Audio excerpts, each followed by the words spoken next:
On riait de lui en 1973. On le moquait. On le traitait d'extrémiste, de dramatique, voire de dangereux. Et pourtant, 50 ans plus tard, nous vivons précisément dans le monde qu'il avait décrit. Avant d'aller plus loin, arrêtez-vous juste une seconde. Si vous appréciez les contenus qui osent relier les points que d'autres craignent d'aborder, prenez un instant maintenant pour aimer cette vidéo, la partager avec quelqu'un qui croit encore que rien ne se passe et vous abonner à cette zone d'interconnexion. Et si vous souhaitez plonger plus profondément dans ces conversations sans filtre, envisagez de devenir membre de la chaîne avant de vous perdre complètement dans ce qui va se dérouler. Car une fois que vous aurez entendu cela, vous ne pourrez plus l'oublier. Au début des années 1970, bien avant les réseaux sociaux, les plateformes de streaming, la télévision câblée et le chaos économique mondial, un homme s'est levé devant un public stupéfait pour dire quelque chose qui lui a coûté des amitiés, sa crédibilité et son soutien. Il ne prétendait pas être un prophète, il ne se posait pas en expert. En réalité, il avouait ouvertement que ce qu'il s'apprêtait à partager le terrifiait. Il expliquait avoir vu quelque chose, pas un rêve, pas une imagination, mais une vision. Nuit après nuit, pendant des semaines, un sentiment écrasant de catastrophe pesait sur lui.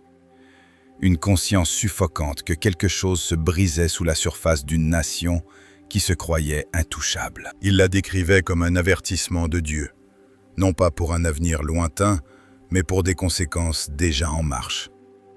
Il parlait d'une nation noyée dans le péché, non pas discrètement ou en privé, mais ouvertement, fièrement, avec défi. Une nation atteignant ce qu'il appelait un point de rupture, un moment historique où la retenue est levée et où les conséquences affluent comme un déluge. Il avertissait que les maisons et les voitures deviendraient difficiles à vendre, que les économies s'arrêteraient sans explication et que les institutions de confiance s'effondreraient sous leur propre poids. À l'époque, l'Amérique prospérait. La classe moyenne s'élargissait. L'avenir semblait radieux. Ces paroles paraissaient absurdes, mais l'histoire a le don d'humilier la moquerie. Puis il a parlé de la télévision. En 1973, la télévision était encore considérée comme relativement propre. Les familles se réunissaient autour d'elle. Les chaînes avaient des standards. Des limites existaient. Il a dit que ces limites ne feraient pas que s'éroder. Elles s'effondreraient.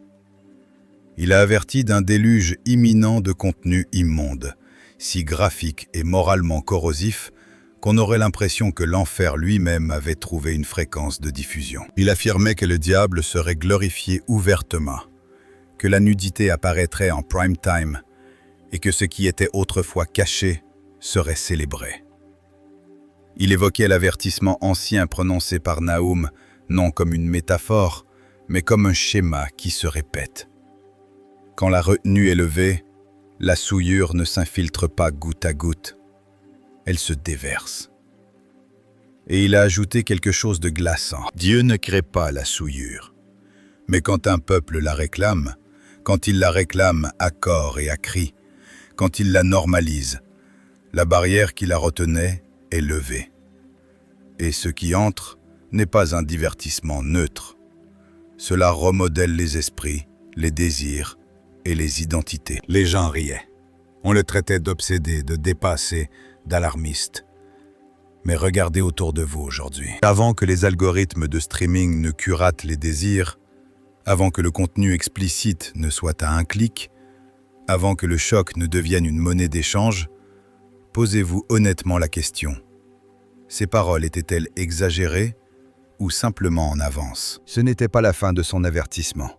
Il remontait dans l'histoire, non pour prédire, mais pour observer. Il étudiait comment les civilisations tombent, pas brusquement, mais par répétition. La violence se normalise, la morale s'effondre. Le leadership devient indécis, la vérité devient négociable. Il pointait Ninive, une ville épargnée une fois après la repentance prêchée par Jonas. Un siècle et demi plus tard, l'avertissement est revenu, cette fois sans délai. Nahum listait les accusations clairement. Une société ivre, des dirigeants sans courage, des gens courant sans direction, des veilleurs endormis alors que le danger approchait. Et puis venait la question qui faisait taire les salles. Comment Dieu pourrait-il juger une civilisation pour ses schémas et en excuser une autre qui les embrasse ouvertement? Cette question flotte toujours dans l'air aujourd'hui. Si cela vous trouble déjà, dites-moi en commentaire ce que vous ressentez en ce moment. Ces avertissements vous semblent-ils dépassés ou terriblement actuels? Lisez aussi les commentaires, car cette communauté voit ce que d'autres refusent d'admettre. La vision ne s'arrêtait pas à la culture, elle s'étendait à la nature.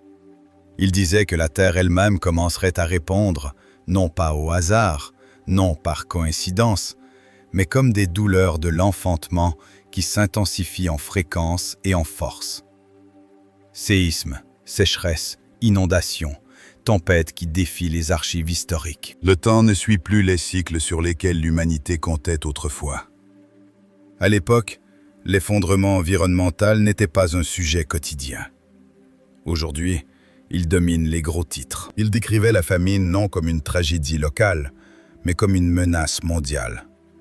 Des approvisionnements alimentaires sous tension, des régions entières déstabilisées, des millions affrontant la faim en même temps. Les systèmes du monde poussaient au-delà de leurs limites. Et puis vint la vision qui a failli le briser. Une récession économique mondiale si déroutante que les économistes peineraient à l'expliquer. Des entreprises autrefois intouchables s'effondrant du jour au lendemain. Des églises en faillite, des missions fermées. Des modes de vie entiers devenant insoutenables. Il a dit quelque chose qui paraît aujourd'hui presque chirurgicalement précis. Profitez sagement des bonnes années. Préparez-vous. Mettez votre maison en ordre, car l'illusion de stabilité ne durera pas. Il a payé un lourd tribut pour ses paroles. Le soutien s'est évaporé.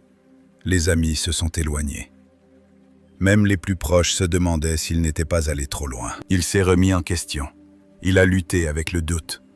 Il a essayé d'oublier ce qu'il avait vu.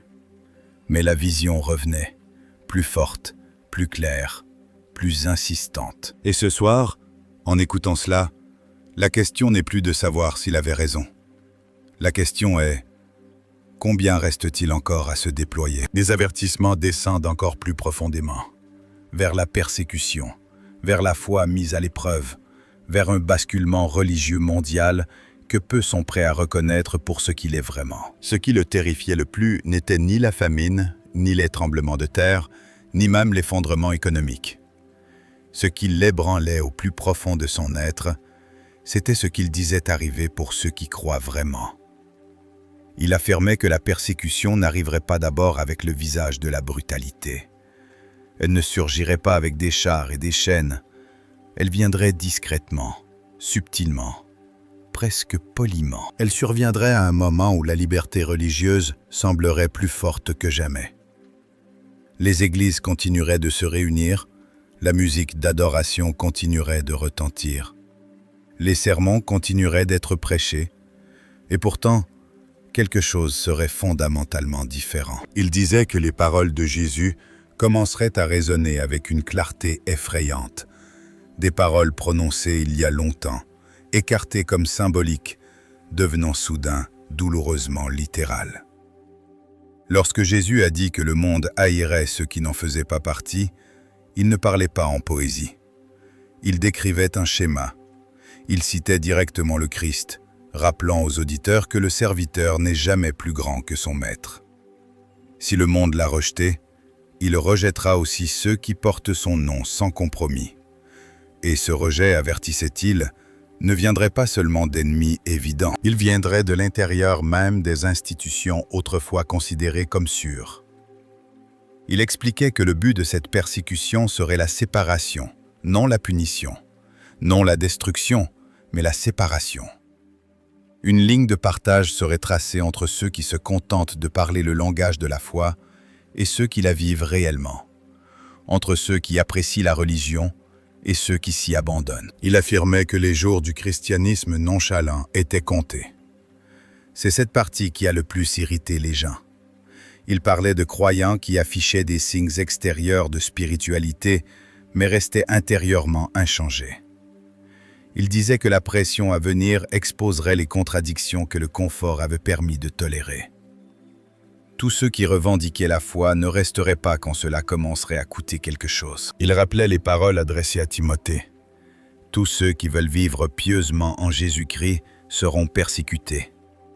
Pas pourraient, seront.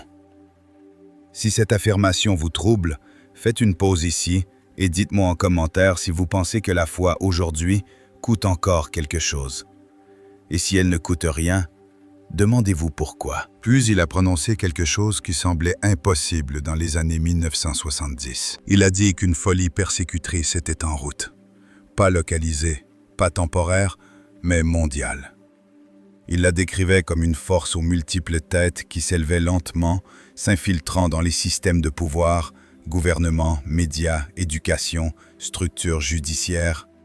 Pas ouvertement hostile au début, mais hostile en sourdine, masqué derrière le langage de la tolérance, du progrès et de l'unité. Il affirmait qu'un esprit antichrist commencerait à influencer les décideurs, sans nécessairement se déclarer, mais en remodelant les priorités. De politique serait justifiée au nom de la protection et de l'inclusion, tout en étouffant progressivement les convictions qui refusaient de plier. Il avertissait que les organisations missionnaires, les diffuseurs religieux et les églises se retrouveraient de plus en plus surveillés, réglementés, audités et interrogés, non parce qu'ils enfreignaient la loi, mais parce que leur message ne correspondait plus aux récits acceptables. Il précisait que la pression ne passerait pas toujours par la violence.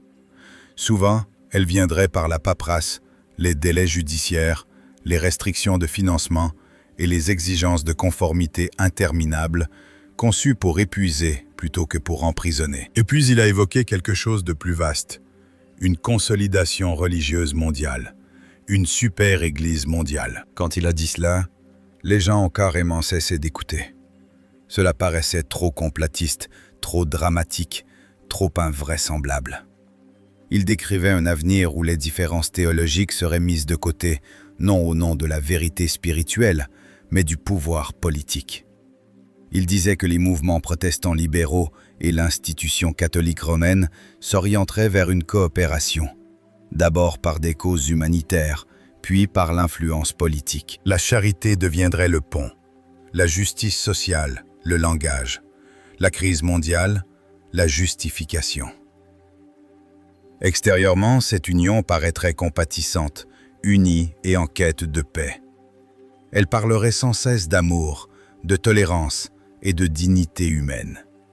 Le nom de Jésus serait encore prononcé librement.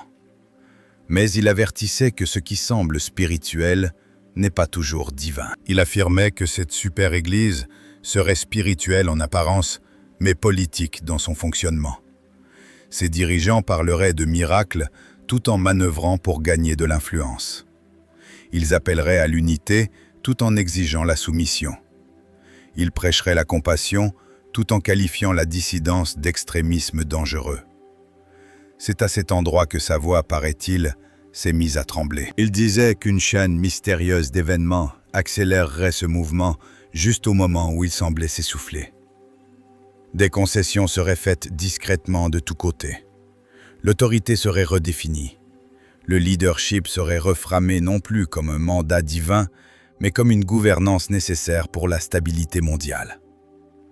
Il prenait soin de préciser qu'il n'accusait pas des individus précis de mauvaises intentions. Ce qui l'effrayait n'était pas les personnalités, mais l'élan.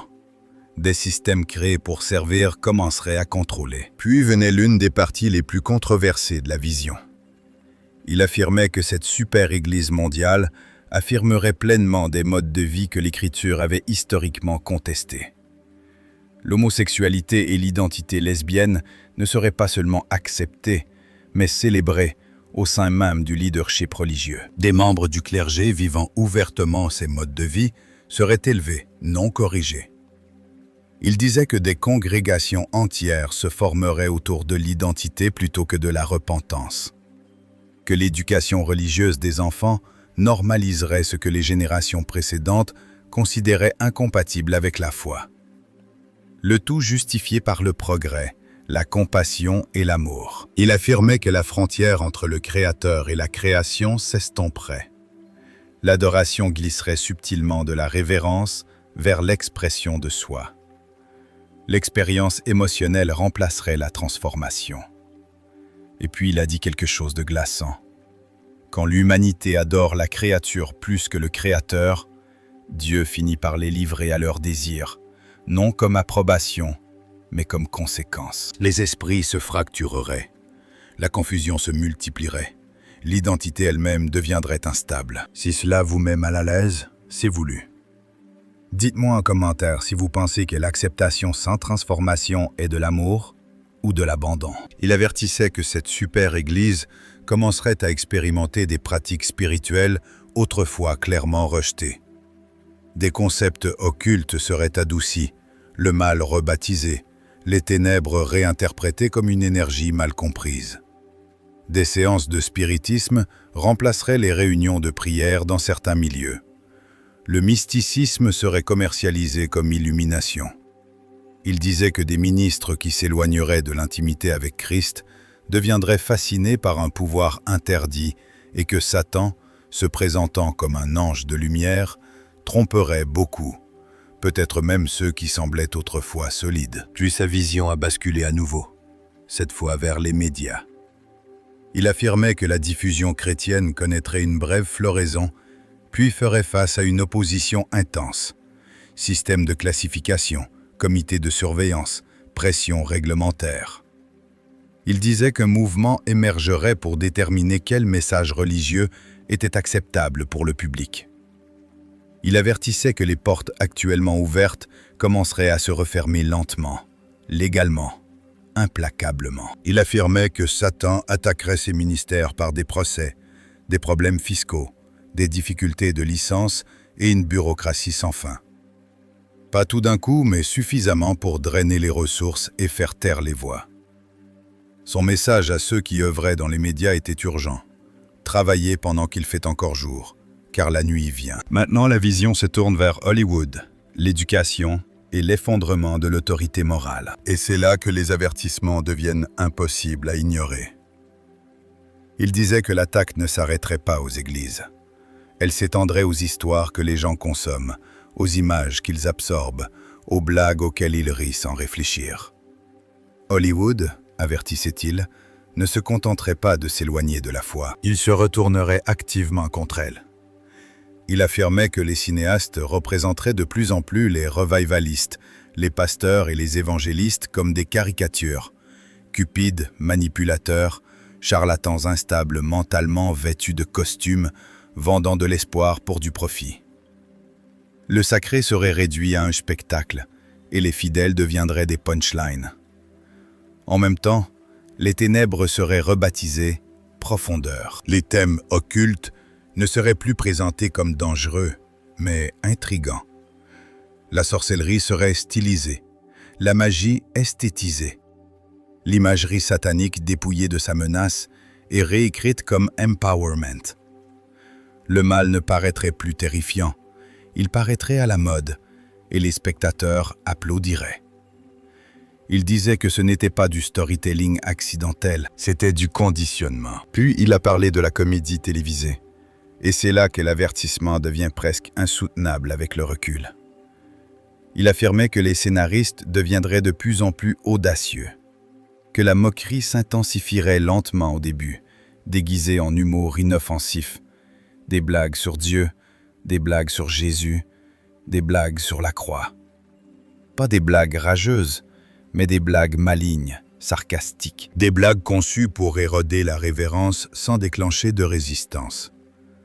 Les traditions sacrées seraient tournées en ridicule jusqu'à ce que les défendre paraissent gênants. Finalement, plus rien ne serait tabou. Un langage autrefois impensable serait diffusé librement. Le blasphème deviendrait du divertissement. Des millions riraient, non parce qu'ils haïssaient Dieu, mais parce que la moquerie serait devenue normale. Il affirmait que le danger n'était pas la haine, c'était la familiarité sans honneur. Si vous avez déjà ressenti une étrange torpeur en regardant quelque chose qui autrefois vous aurait choqué, faites une pause ici et dites-moi en commentaire quand vous avez remarqué ce changement en vous. Cette communauté grandit quand nous parlons avec honnêteté. Puis il a tourné son attention vers les talk-shows, le théâtre et la culture populaire dans son ensemble. Il affirmait que le Christ serait débattu, disséqué, rejeté comme dépassé, son sang moqué, son autorité remise en question. Pendant ce temps, la rébellion serait célébrée comme authenticité, et derrière tout cela se déroulerait une stratégie plus profonde. L'éducation. Il disait que les écoles et les universités deviendraient des champs de bataille pour la croyance, non par une indoctrination flagrante au début, mais par un sapage subtil. Des professeurs et des enseignants, parfois sans s'en rendre compte, commenceraient à éroder la foi en présentant la croyance comme primitive, émotionnelle ou intellectuellement inférieure. Les postes de direction dans les institutions chrétiennes passeraient progressivement entre les mains de ceux qui se souciaient davantage d'accréditation que de conviction, plus intéressés par l'apparence progressiste que par la fidélité. Il avertissait que l'agnosticisme serait présenté comme une honnêteté intellectuelle, tandis que la foi serait qualifiée de parti pris. Les jeunes esprits seraient formés à tout questionner, sauf les présupposés qu'on leur transmettait. Et puis vint l'avertissement que peu voulaient entendre. Il affirmait que les établissements d'enseignement chrétien subiraient de fortes pressions financières et spirituelles. Des difficultés de financement, un isolement culturel, des menaces sur l'accréditation. Ceux qui n'étaient pas préparés feraient des compromis pour survivre. Ceux qui refuseraient de compromettre lutteraient, mais tiendraient bon. Il disait que les dirigeants de ces institutions auraient besoin de courage extraordinaire, car la tentation d'adoucir la vérité pour être acceptée serait écrasante. Puis la vision s'élargit à nouveau. La nature. Il disait que les gens commenceraient à se demander pourquoi le monde semblait instable, pourquoi les tempêtes paraissaient plus furieuses, pourquoi les canicules tuaient, pourquoi les inondations effaçaient des communautés entières, pourquoi des séismes frappaient des endroits autrefois considérés comme sûrs. Il disait que cela ressemblerait au chaos, mais que ce n'en était pas. Il appelait des douleurs de l'enfantement. Plus le monde s'approcherait d'un règlement final, plus ces événements deviendraient fréquents et intenses. Les records seraient pulvérisés. Les scientifiques peineraient à expliquer les schémas. L'humanité argumenterait sur les causes tout en ignorant les avertissements. Et pourtant, insistait-il, même au milieu de tout cela, le contrôle n'avait pas été perdu. C'est là que son ton passait de l'avertissement à la réassurance. Il affirmait que peu importe à quel point le monde devenait instable, rien n'échappait à l'autorité de Dieu. Les empires montent et tombent, les économies s'effondrent, les cultures pourrissent, mais le dessein reste intact. Il disait que les croyants ne devaient ni s'étonner des épreuves, ni être terrifiés par l'instabilité, les guerres, l'inflation, le chômage, la fragmentation sociale ou les rumeurs de pire à venir. Tout cela avait déjà été vu. Il déclarait « Pour ceux qui aiment Dieu et marchent selon son dessein, rien n'est hors de contrôle, même quand tout donne l'impression que c'est le cas. » Cette phrase seule offensait les gens. Comment pouvait-on parler de paix quand le monde brûlait? Mais il insistait « La paix n'est pas l'absence de chaos. C'est la confiance en la souveraineté. » Il affirmait que quand les systèmes échouent, quand les monnaies s'affaiblissent, quand les gouvernements se fracturent et que la vérité devient rare, les fidèles ne sont pas abandonnés. Ils sont affinés. Il concluait cette partie de la vision en rappelant aux auditeurs quelque chose qu'on oublie souvent. L'histoire ne descend pas en spirale sans fin. Elle se dirige vers une conclusion. Il citait les paroles qui déclarent que le commencement et la fin sont déjà connus, que l'alpha et l'oméga se tient en dehors du temps, et que ce qui vient n'est pas aléatoire, mais désigné. Et puis il prononça une phrase qui fit taire la salle. « Levez les yeux, non dans la peur, mais dans l'attente. » Si cette vidéo a touché quelque chose de profond en vous, ne la gardez pas pour vous. Partagez-la pour que d'autres entendent ce que les conversations mainstream évitent. Assurez-vous d'être abonné, car c'est maintenant que tout converge. Foi, peur, espérance et l'ultime avertissement. À la fin de ce qu'il avait vu, la salle avait changé. Non parce que les gens croyaient soudain en lui, mais parce qu'ils ressentaient quelque chose qu'ils ne pouvaient nommer. Les avertissements n'étaient plus abstraits. Ils n'étaient plus lointains. Il n'était plus théorique. Il pesait sur la conscience, exigeant une réponse. Il précisait que ce qu'il partageait n'était pas destiné à provoquer la panique. La peur n'était jamais le but. C'était la préparation, le discernement, le réveil. Il disait, « L'histoire ne se répète pas par accident. Elle se répète parce que la nature humaine refuse d'apprendre autrement que confrontée à la conséquence. Chaque civilisation croit être l'exception. Chaque empire pense que sa chute n'arrivera jamais et chaque génération pense que ses compromis moraux sont inoffensifs jusqu'à ce qu'ils ne le soient plus. » Il rappelait que le jugement n'arrive pas toujours comme un feu du ciel. Plus souvent, il vient comme un retrait. La retenue levée, la vérité brouillée, l'autorité confondue, les gens livrés à ce qu'ils exigent. La partie la plus glaçante de son message n'était pas que le chaos arrivait, c'était que beaucoup de ce chaos serait célébré. L'effondrement économique serait rebaptisé « correction nécessaire ». La confusion morale serait rebrandée « liberté ». Le vide spirituel serait déguisé en illumination. Et ceux qui refuseraient d'y participer seraient qualifiés de rétrogrades, dangereux ou haineux. Il affirmait que le monde ne se retournerait pas brusquement contre la foi du jour au lendemain. Il avancerait simplement sans elle, et ce silence serait plus assourdissant que la persécution. Il avertissait que beaucoup attendraient trop longtemps pour décider de leur position, que la neutralité deviendrait impossible et que le silence lui-même serait interprété comme un accord. C'est là qu'il revenait à l'espérance. Pas un optimisme superficiel, pas un déni, mais une espérance réelle.